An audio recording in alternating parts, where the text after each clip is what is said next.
जेव्हा भगवान धन्वंतरी आपल्या हातामध्ये अमृत कुंभ घेऊन प्रकट झाल्या त्यावेळेस असुरांनी धन्वंतरीच्या हातातून कपटाने अमृत कुंभ पळविला, परंतु त्यानंतर भगवान विष्णूंनी मोहिनी रूप घेऊन असुरांकडून अमृत कुंभ मिळवले.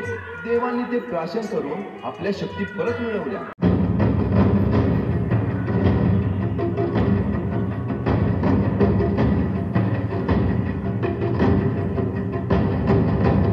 परंतु अमृत पिल्याने शक्ती परत प्राप्त झालेल्या देवा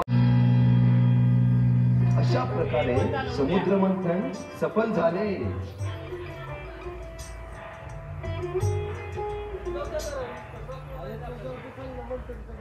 श्री हरिहरेश्वर गणेशोत्सव मंडळ, कसबा पेठ, पैठण सर्व गणेश भक्तांचे सहर्ष स्वागत.